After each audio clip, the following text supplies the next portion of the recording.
اعوذ باللہ من الشیطان الرجیم۔ السلام علیکم ورحمۃ اللہ وبرکاتہ۔ الحمدللہ والصلاة والسلام علی رسول اللہ، اما بعد، اعوذ باللہ من الشیطان الرجیم۔ اہدنا الصراط المستقیم صراط الذین انعمت علیہم غیر المغضوب علیہم ولا الضالین۔ محترم بھائیو، سورہ فاتحہ میں اللہ رب العالمین نے فرمایا اہدنا الصراط المستقیم۔ ایک بندہ مومن سورہ فاتحہ کے شروع میں اللہ کی تعریف کرتا ہے، الحمدللہ رب العالمین، تمام تعریف اللہ کے لیے ہے جو تمام جہانوں کا پالنے والا ہے، الرحمن الرحیم، جو رحمان الرحیم ہے، مالک یوم الدین، جو بدلے کے دن یعنی قیامت کا مالک ہے۔ یہ ساری تعریف ہونے کے بعد بندہ دعا کرتا ہے اہدنا الصراط المستقیم، اے اللہ تو ہمیں صراط مستقیم کی ہدایت دے۔ اس سے معلوم یہ ہوا کہ صراط مستقیم کی اہمیت بہت زیادہ ہے۔ ایک مسلمان ہر نماز کی ہر رکعت میں ہمیشہ یہ جملہ دہراتا ہے، بار بار اللہ سے دعا کرتا ہے اہدنا الصراط المستقیم، اے اللہ تو ہمیں صراط مستقیم کی ہدایت دے۔ یہ صراط مستقیم کیا ہے اور ہدایت کا کیا معنی ہے؟ صراط مستقیم سیدھا راستہ، یہ اسلام ہے، یہ کتاب و سنت ہے، یہ جنت کا راستہ ہے۔ اور ہدایت کا دو معنی ہے۔ پہلا معنی راستے کی طرف رہنمائی کرنا اور راستہ بتلا دینا۔ بندہ کہتا ہے اے اللہ تو ہمیں صراط مستقیم بتا دے، صراط مستقیم کی رہنمائی فرما۔ اور ہدایت کا دوسرا معنی راستے پر چلا دینا، اے اللہ تو ہمیں صراط مستقیم پر چلا دے۔ اس سے پتہ چلا کہ ایک بندے مومن اللہ سے جو دعا کرتا ہے اہدنا الصراط المستقیم، اے اللہ تو ہمیں صراط مستقیم کی ہدایت دے، ہدایت میں یہ دونوں چیزیں شامل ہیں۔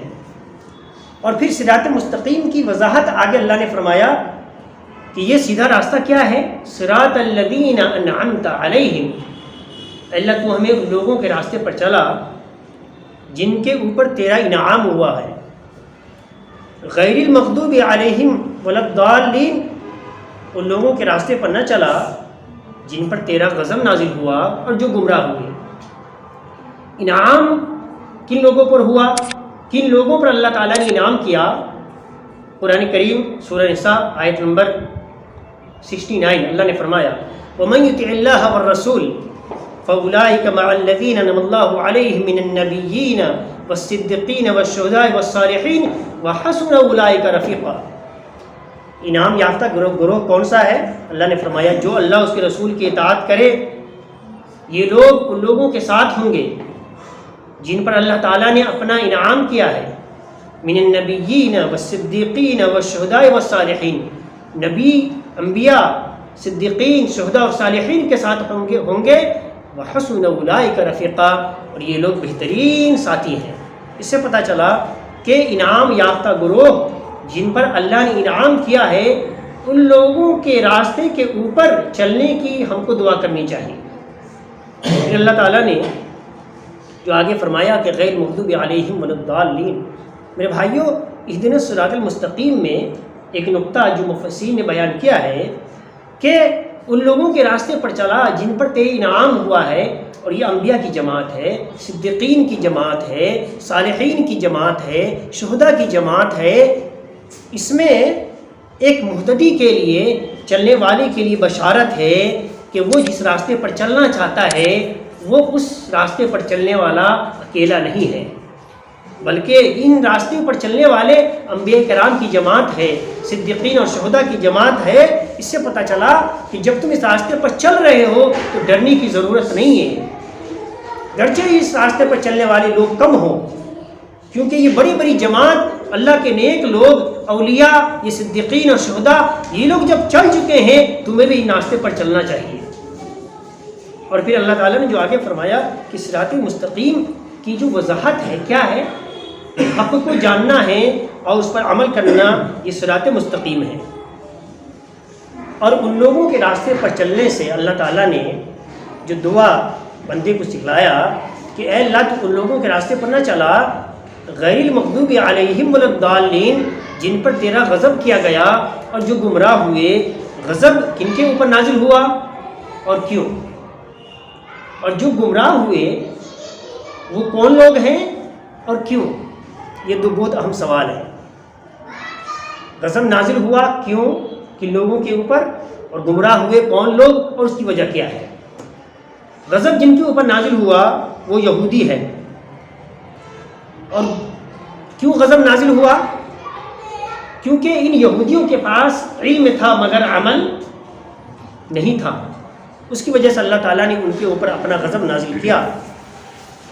اور گمراہ کون ہوئے؟ وہ عیسائی ہے، وہ نصارہ ہیں. اور وہ گمراہ کیوں ہوئے؟ کیونکہ ان کے پاس عمل تھا مگر علم نہیں تھا. اس سے معلوم یہ ہوا کہ صراط مستقیم پر وہی لوگ ہیں، صراط مستقیم پر وہی لوگ ہیں جن کے پاس علم بھی ہے اور جن کے پاس عمل بھی ہے. اگر انسان علم سے عاری ہے وہ سیدھے راستے پر نہیں ہے. اگر علم ہے مگر عمل سے عاری ہے وہ بھی سیدھے راستے پر نہیں ہے. ابن عثیمین رحمہ اللہ نے ایک بہت پیاری بات نقل کی ہے اس آیت کی تفسیر میں کہ صراط مستقیم سے نکلنے کے دو اسباب ہیں، دو وجوہات ہیں کہ آدمی صراط مستقیم سے کیوں نکل جاتا ہے، صراط مستقیم کو کیوں ترک کر دیتا ہے. پہلی وجہ وہ کبر ہے، تکبر، اور دوسری وجہ وہ جہالت ہے. صراط مستقیم کو آدمی کیوں چھوڑتا ہے؟ تکبر کی وجہ سے. جانتا ہے، سمجھتا ہے، معلوم ہے مگر اس کو قبول نہیں کرتا جیسا کہ یہودیوں نے کیا. اور صراط مستقیم پر نہ ہونے کا ایک دوسرا سبب وہ جہالت ہے. انسان عمل بہت زیادہ کر رہا ہے لیکن وہ عمل علم کی بنیاد پر نہیں ہے جیسا کہ نصارہ نے کیا، عیسائیوں نے کیا. آج بھی وہ عمل کرتے ہیں لیکن عمل اپنے طریقے کے مطابق، اللہ اس کے رسول کے طریقے کے مطابق نہیں. پتہ ہی چلا کہ آدمی ان دونوں سبب کی وجہ سے صراط مستقیم سے ہٹ جاتا ہے، نکل جاتا ہے. اور میرے بھائیوں، اس آیت میں جو ہمیں بات سمجھ میں آتی ہے صراط الذین انعمت علیہم، اس میں علم کی اہمیت اور اس کی ضرورت کا بیان ہے کہ عمل کرنے کے لیے علم کی کتنی ضرورت ہے. انسان اگر علم کے بغیر کوئی عمل کرتا ہے تو اس کے گمراہ ہونے کا زیادہ امکان ہے، وہ جلدی گمراہ ہو سکتا ہے. اس سے معلوم یہ ہوا کہ آدمی کو ہمیشہ علم حاصل کرنی چاہیے. عیسائی تو عمل بہت کرتے ہیں مگر علم نہ ہونے کی وجہ سے وہ گمراہ ہو گئے.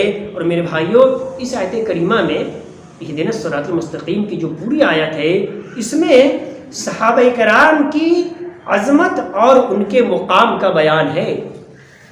کیسے؟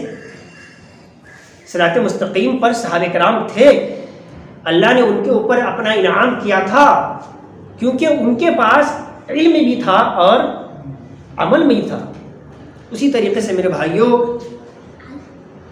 قرآن کریم کی اس آیت میں ان لوگوں کے اوپر رد کیا گیا ہے اور ایک غلط فہمی کا ازالہ کیا گیا ہے کہ جو یہ کہتے ہیں کہ دیکھو عمل ضروری ہے، علم اتنا ضروری نہیں ہے. آدمی جیسا چاہتا ہے نماز پڑھنے دو. اب مسجد تو آ رہا ہے نا بھائی، مسجد آ رہا ہے، سجدہ کر رہا ہے، رکوع کر رہا ہے، قیام کر رہا ہے، کیسے بھی کر رہا ہے. اللہ اس کی نیتوں کو دیکھتا ہے، اللہ اس کے عمل کو دیکھتا ہے. آپ کو کیا پرابلم ہے کیسے بھی نماز پڑھنے دو. ایسے لوگ جو غلط فہمی پیدا کرتے ہیں اس کے اوپر رد موجود ہے کہ نماز صرف اپنے سر کو زمین پر ٹیکنے کا نام نہیں ہے بلکہ اس کے ارکان ہیں، واجبات ہیں، فرائض ہیں، سنتیں ہیں، نبی صلی اللہ علیہ وسلم کا پورا طریقہ موجود ہے. اب اگر ایک آدمی علم کے بغیر چاہے وہ نماز پڑھے، روزہ رکھے، حج کرے، زکوٰۃ دے، کوئی بھی نیک عمل کرے، اللہ کے نزدیک علم کے بغیر سنت پر نہ ہونے کی وجہ سے اس کے عمل کا کوئی اعتبار نہیں ہے. ایسے لوگ جو غلط فہمی پیدا کرتے ہیں اس کے اوپر رد موجود ہے کہ ایسا نہیں چلے گا، علم کے بغیر عمل کا کوئی مقام اور کوئی اہمیت نہیں ہے۔ اور میرے بھائیوں، اس آیت کریمہ میں ایک بہت اہم بات یہ نقل کی گئی ہے۔ سفیان بن عیینہ رحمہ اللہ، جو بہت مشہور محدث گزرے ہیں، وہ کہتے ہیں من فسد من علمائنا ففیہ شبہ من الیہود ومن فسد من عبادنا ففیہ شبہ من النصارى، کہ جن علماء کے اندر فساد آ جائے، بگاڑ پیدا ہو جائے، اس کی مثال، اس کی مشابہت یہودیوں کی طرح ہے، اور جن عبادت گزار، عبادت کرنے والوں کے اندر فساد برپا ہو جائے، اس کی مثال نصارہ کی طرح ہے۔ کیونکہ یہودیوں کے علماء میں کیسے بگاڑ پیدا ہوا؟ اللہ نے ان کو علم دیا تھا، کتاب دی تھی، حق جانتے تھے، سمجھتے تھے، مگر وہ حق کو قبول کرنے کے لیے تیار نہ ہوئے۔ تو جب بگاڑ پیدا ہوگا علماء کے اندر، وہ سمجھتے ہیں، جانتے ہیں، معلوم ہے، مگر جلدی حق کو نہیں مانتے، یہ گویا یہودیوں کی طرح ہے، مشابہ ہے۔ اور جن عبادت گزار، اللہ کی عبادت کرنے والے، علم کے نہ ہونے کی وجہ سے وہ عمل تو کرتے ہیں، اس کی مثال، اس کی مشابہت نصارہ کی طرح ہے۔ اس سے پتہ چلا کہ ہر مسلمان کو اس آیت کریمہ کو سمجھنا چاہیے، اور علم کی اہمیت اور عمل کی جو اہمیت ہے اس کو جانتے ہوئے اس پر عمل کرنی چاہیے۔ اللہ تعالیٰ سے ہم دعا کرتے ہیں رب العالمین ہم سب کو سورہ فاتحہ کو سمجھنے کی اور اس کے اندر جو پیغام دیا گیا اس پر عمل کرنے کی توفیق دے، آمین یا رب العالمین۔ السلام۔ آپ سے گزارش ہے کہ آپ اس چینل کو سبسکرائب کریں اور دوسروں تک اس کو شیئر کریں۔